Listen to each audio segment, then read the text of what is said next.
scary thing about them, they don't need power.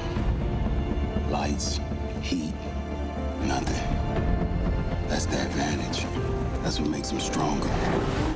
A growing nation of genetically evolved apes is threatened by a band of human survivors from a devastating virus unleashed a decade earlier. But they reach a fragile peace, short-lived, as both sides are brought to the brink of a war that will determine who will emerge as the dominant species. So, yeah, Planet of the Apes. Yeah. I mean, even though I have not actually seen this, because you know my thoughts on movies like this. Right. I do actually kind of want to see it because I feel like it's one that everyone talks about for a long time. You should see it. It's incredible. Let's just start there. That there. video did look pretty incredible. This is an amazing movie, and Rise of the Planet of the Apes was the one that kind of rebooted the series. I think that was 2011. And nobody really expected much of that movie, and yet it did pretty well. And a lot of that has to do with kind of the source material and the effort they put into it, the passion they put into it. This takes everything and just ups it to the next level, and this is an all-around great movie and should be an even bigger hit than the first one is. It's really, really good. So the plot essentially is humans versus apes. Yeah, that's kind of, that's one of the things that makes it so great is there's a real depth of meaning and message about tribalism where, you separate yourself by, this kind of person or that kind of person, or in this case, the apes versus the humans, and you really get a good look in the mirror at what it's like when we do that. And there's a real power in tribalism and community and those kind of things, but there's also a real danger in separating yourself like that. And this movie goes into all those deep things and all those messages. It's a very surprisingly meaningful movie. Yeah, I mean, that's a good way to look at it, I guess, because you don't have to look at it as monkey versus ape, or as ape versus human, I should say. Yeah, you can look at it all the different ways that we separate ourselves. There's so many ways that we decide, oh, we're in this group and you're in this group and the us versus them. And yeah, and that is really, I think, in this movie is part of the main theme.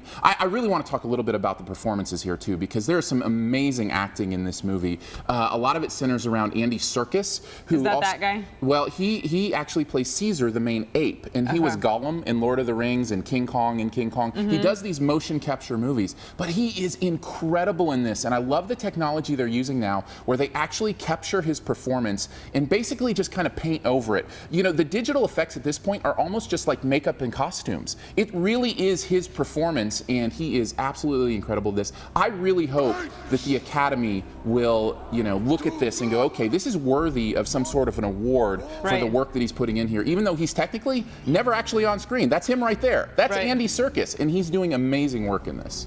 So do you have to have been familiar with the other ones? I mean, because no doubt a lot of viewers probably are, but is it necessary? No, I don't think so. I think this movie does a great job at standing alone. Now, I think there's benefit in that. It gives a little depth to the world and that kind of thing, but I don't think at all that you would have to necessarily be familiar, especially with the older ones. If any of them, just the last one in 2011 will come in, handy, but I think this movie stands alone as a really, really good movie. I'm feeling like you're going to give it an A+, but anything you didn't like about it? There is. Some of the CG is a little bit in that uncanny valley. Do you know what that is? That's where it looks too real to be real. So there's a little bit of that, but very, very little. So let's talk. Hey, you know what? During Lost, the show, it looked fake to me because but it was actually real.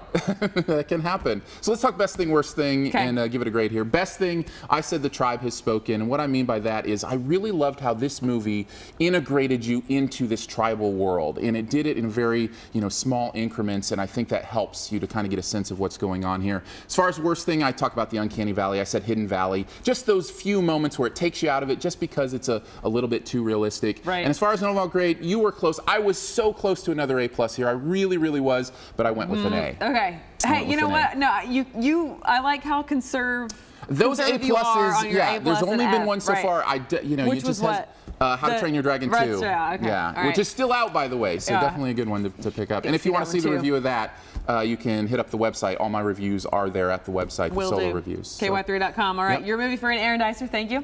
Up next, our favorite crafty guy is here with some more good times.